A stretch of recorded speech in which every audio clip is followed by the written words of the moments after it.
अस्सलाम वालेकुम फ्रेंड्स, मेरा नाम हमज़ा ख़ान है और आप देख रहे हैं मल्टी इलेक्ट्रिकल टेक्नोलॉजी।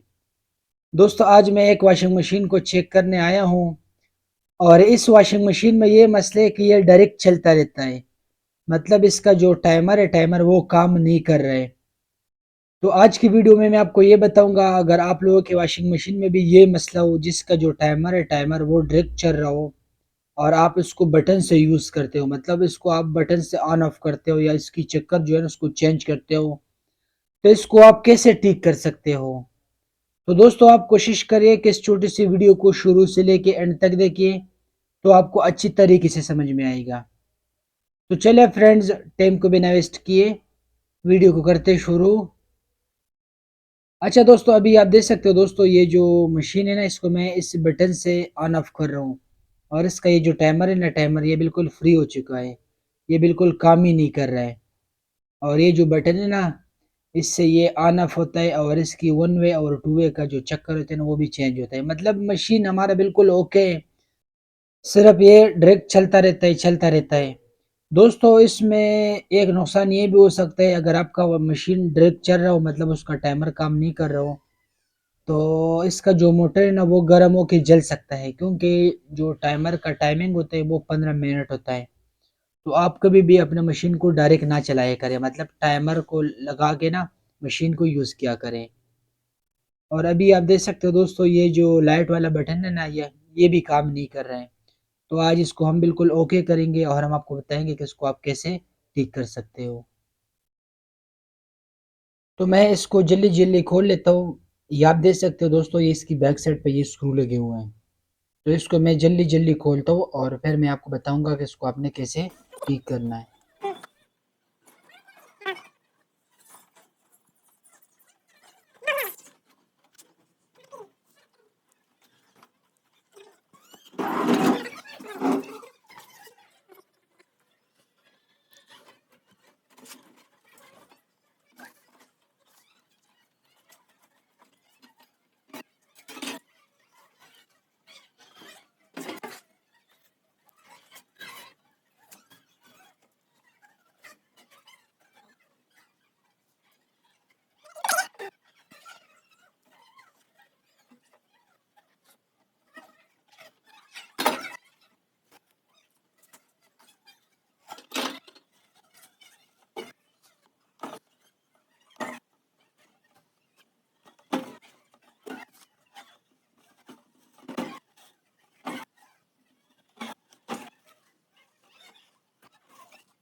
अच्छा दोस्तों, इसको मैंने खोल दिया और ये आप देख सकते हो दोस्तों, इसका ये जो टाइमर है ना, टाइमर ये ख़राब है, जिसकी वजह से ये चक्कर नहीं ले रहा है और टाइमिंग नहीं ले रहा है।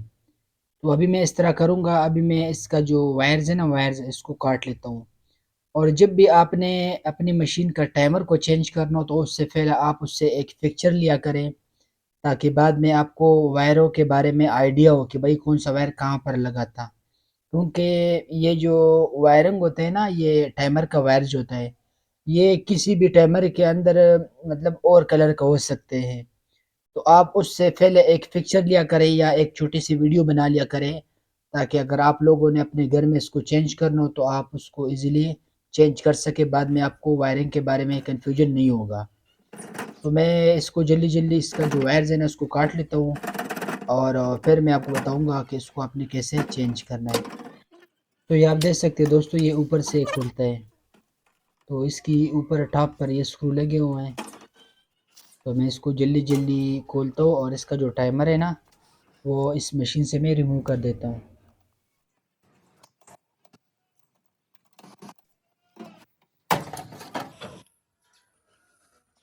अच्छा दोस्तों, ये आप देख सकते हो टाइमर को मैंने खोल दिया।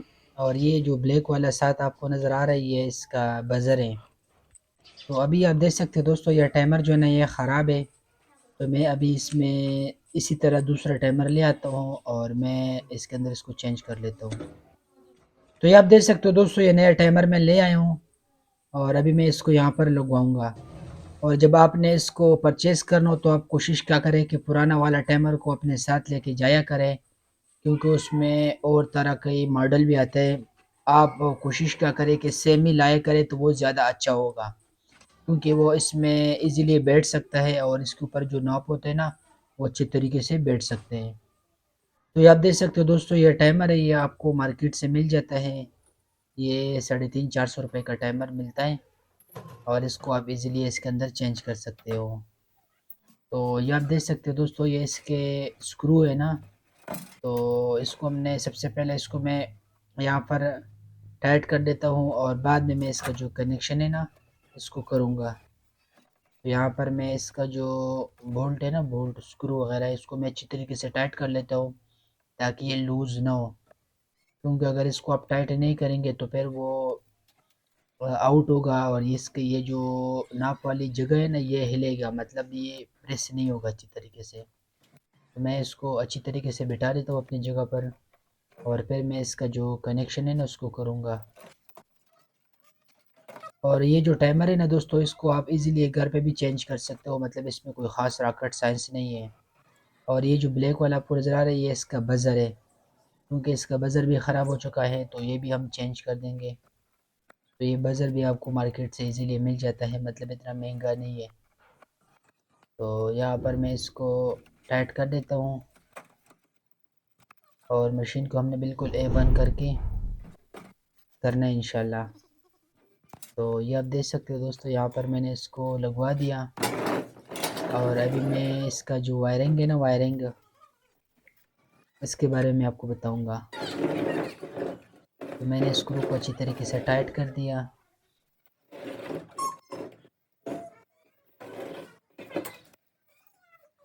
और यहाँ पर बाद में हम समझ बार लगाएंगे तो ये जो है ना, ये जो ऊपर इसका कवर है ना, वो बैठ जाएगा।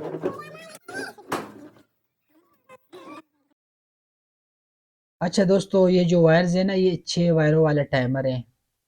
तो जिस तरह हमने वो वायर काटे थे, तो इसी तरह हम इसके साथ इसको कनेक्ट कर देंगे। अगर आपको मैं इस टाइमर के बारे में बारीकी तक बताऊँ तो ये वीडियो बहुत लंबी हो सकती है, लेकिन मैं कोशिश करूँगा कि आप लोगों को शॉर्टकट समझा सकूँ। तो ये आप देख सकते हो दोस्तों, वायर्स को मैंने यहाँ पर कनेक्ट कर दिया ताकि हमारा टाइम जो है ना वेस्ट ना हो। तो 6 वायर जैसे हमारे उस टाइमर में लगे थे, उसी तरह हमने इसको काटे थे और ये कलर बाई कलर हमने इसके साथ ही लगवा दिया। और यहाँ पर हमने बज़र भी लगवा दिया और लाइट भी इसके अंदर ही मैंने लगवा दिया, ताकि बंदे को पता हो कि भाई मशीन के अंदर लाइट ऑन है या ऑफ़ है। तो यहाँ पर मैंने इसके अंदर टाइमर को चेंज कर दिया और अभी मैं इस वायर्स को ना, इन वायर्स को इकट्ठा करके और इसके ऊपर शॉपर को चढ़ा देता हूँ ताकि यहाँ पर कोई पानी वगैरह ना पड़े। तो इसी तरह मैंने शॉपर इसके ऊपर अच्छी तरीके से चढ़ा लेना है ताकि बाद में इसकी वायरिंग या इसकी जो वायर्स है ना, ये बॉडी के साथ टच ना हो। तो इसकी वजह से भी करंट लग सकता है, क्योंकि ये जो मशीन है ये लोहे की है।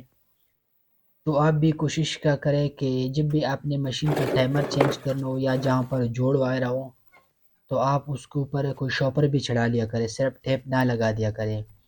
इसमें ये फ़ायदा होगा कि ये जो शॉपर है ना, ये इतना जल्दी गलता नहीं है और ये मतलब बॉडी के साथ कनेक्ट नहीं होगा तो करंट नहीं लगेगा। तो यहाँ पर हमारा काम हो गया कंप्लीट और अभी मैं यहाँ पर मशीन को फिट कर देता हूँ। तो अभी आप देख सकते हो दोस्तों, ये जो नीचे वाला ढक्कन है ना, नीचे वाला इस तरह, इसको मैं यहाँ पर लगा के और इसके ऊपर पेच को टाइट कर लेता हूँ ताकि नीचे से भी ये कवर हो। तो यहाँ पर मैंने इस कवर को लगवा दिया और अभी मैं मशीन को फिट कर देता हूँ।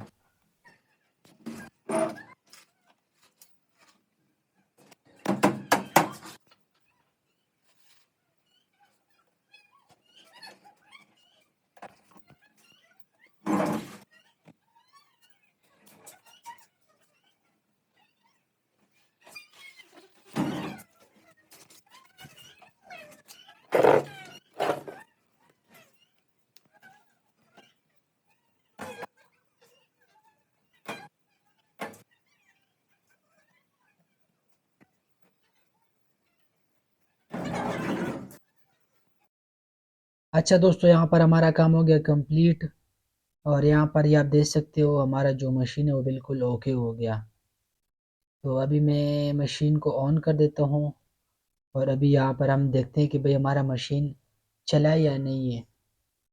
तो यहाँ पर ये आप देख सकते हो, इसके नीचे मैं ऐसे मत बैंड लगा लूँगा तो ये जो है ना, ये अच्छी तरीके से बंद हो जाएगा। अभी आप देख सकते हो दोस्तों, ये लाइट जो है ना वो ऑन हो गया। और मतलब हमारी मशीन के अंदर पावर आ गई। पहले तो ये ऑन नहीं होता था, लेकिन अभी वो ऑन हो गया क्योंकि मैंने इसके अंदर लाइट भी लगवा दिया और बज़र भी लगवा दिया। तो अभी मैं मशीन को चेक करता हूँ कि भाई ये किस तरह काम करता है, मतलब काम करता है या नहीं है। तो यहाँ पर मैंने टाइमर को ऑन कर दिया। और ये आप देख सकते हो दोस्तों, यहाँ पर हमारा जो मशीन है वो चल पड़ा। तो इसका मकसद ये है कि हमारा जो मशीन है वो बिल्कुल ओके हो गया। और इसमें सिर्फ टाइमर का इशू था, टाइमर को हमने चेंज कर दिया और हमारा जो काम है वो हो गया कंप्लीट। तो अभी हम इसकी बज़र को देखते हैं कि भाई बज़र बंद होता है या नहीं है। और ये जो टाइमर है हमारा वो ट्रिप होता है या नहीं है। पहले तो ड्रिप चलता रहता था। तो अभी हम इसको देखते हैं।